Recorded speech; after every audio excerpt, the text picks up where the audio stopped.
Hey guys, what is going on? It's Fen here again. So today I actually created my Facebook account for Funimation.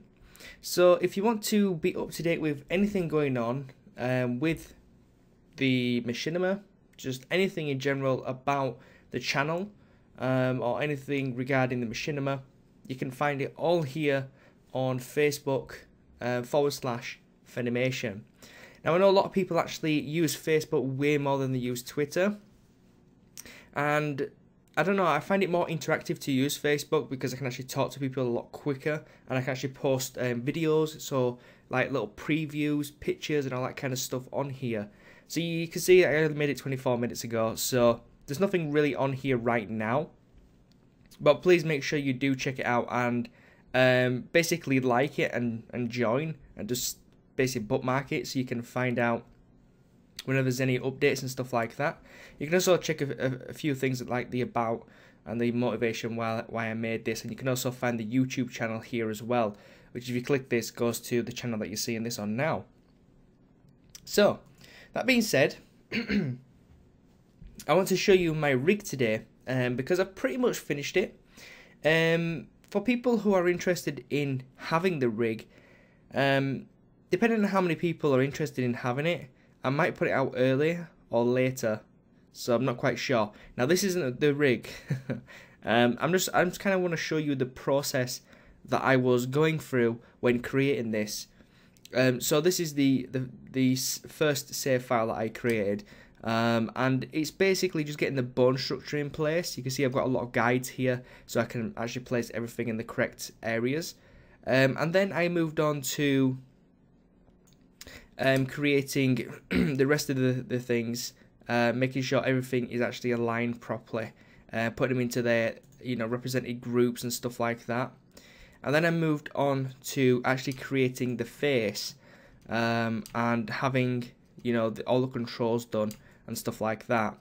Once I've finished that, I actually added the final touches, which were basically all the the espresso and stuff like that, and making sure everything was color coordinated and just everything was working, and adding all the layers and stuff like that.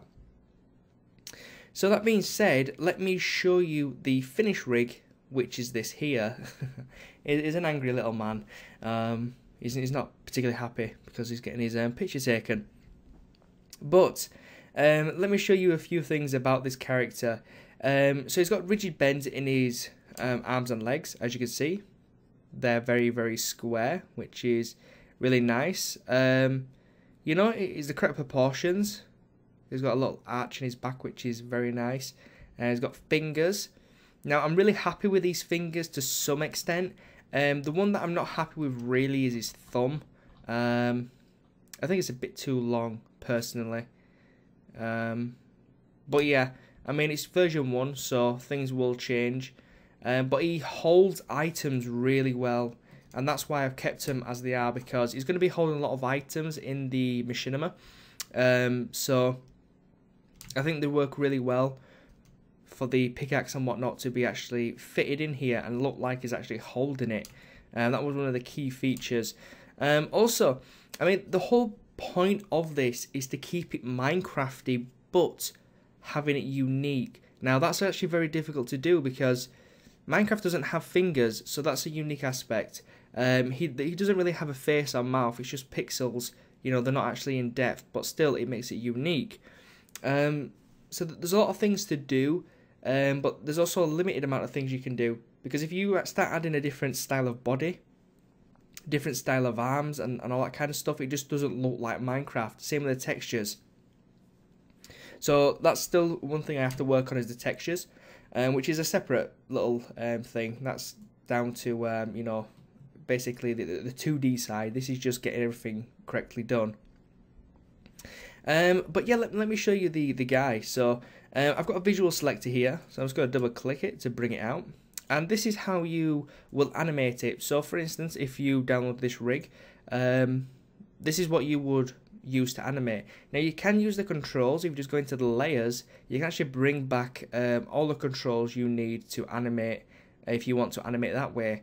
But personally, I think the visual selector is better. It's just a little bit faster. As you can see, you can click these individual elements and you can actually move them around. You've got everything here, from the leg controls, and you can tell by where the pivot is what it's going to affect. So that's the head. You've got the arm. You've got the obviously pelvis, so you can move everything around, which is kind of cool. You've got the spine, so you can rotate the spine if you so wish. And we also have the full controls down here, which do take a little while to get processed. As you can see, I don't know if it's a bug or not, but sometimes Cinema 4D doesn't register what we've clicked. But if you go over to the user data, this is all the user data for the face. So if we just quickly go through it, we've got the character skin, so we can actually change the skin to a custom skin, like so. However, if you download a skin from something like Minecraft skins, you will have to change this. If I go to the desktop, I've got one here.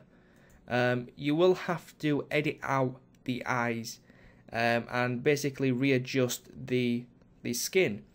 Now, in terms of the fingers and stuff, you can leave them as they are, or you can just pick the colour that you require them to be.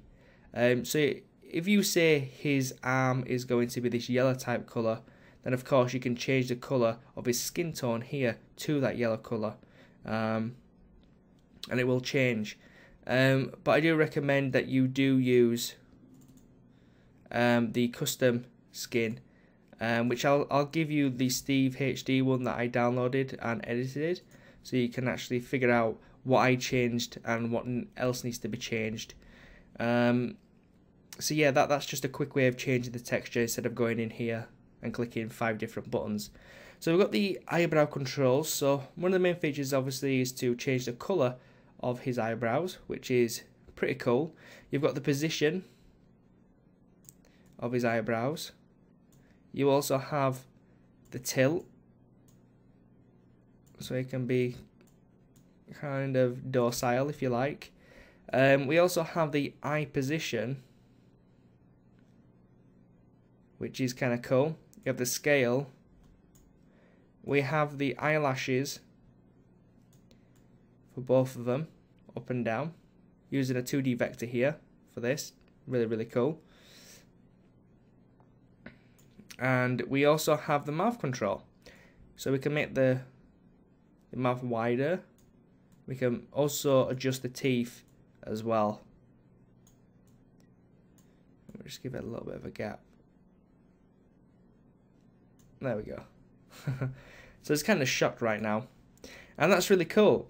Now we also have some other features as well. If we go back over to the tag, we've got these little boxes at the side. Now these actually control the user data of the hands. Now to get these together, all you need to do is hold shift and click on user data, and you'll get everything here. So of course this will control the actual fingers, which is nice. And then of course you can basically just render this out. So if we take a look at the render settings quickly, we only have global illumination, default settings, everything's on medium. We've got physical sky, and then we've got the actual character.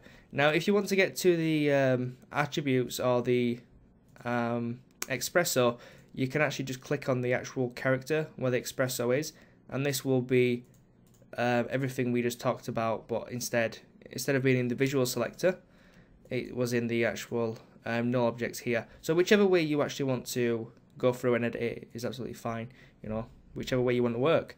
So if we just hit render, we can render this out, and we'll just make it a little bit bigger so we can see. And it takes about 18 seconds to render out, which isn't long at all really. It's actually quite a reasonable time. And as you can see here, he renders out pretty nicely. It looks pretty good, so 19 seconds this time. But yeah, it looks pretty damn cool. So in terms of the character, he's pretty much done. I do want to add some accessories to the actual character, but I'm not sure what I want to add right now.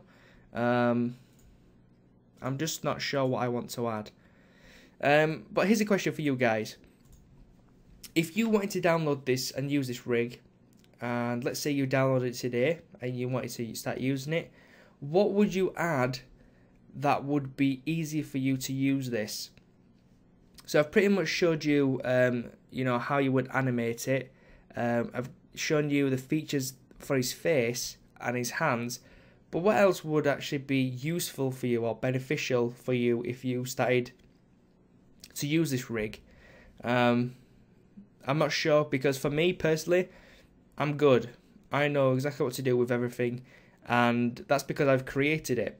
But for someone else, they might not have the first clue, so they might want to do something specific that it comes up a lot, but they don't quite know how to do it. But it would be easier if it was just a simple click or a simple drag, and then it would work. So if there's something specific like that you think would improve the rig, then please let me know in the comments. Make sure you go check out Funimation on Facebook and like it as well, and make sure you just be active on there, because I really like to interact with you guys. So yeah, so thank you for watching. I will catch you next time. Peace, guys.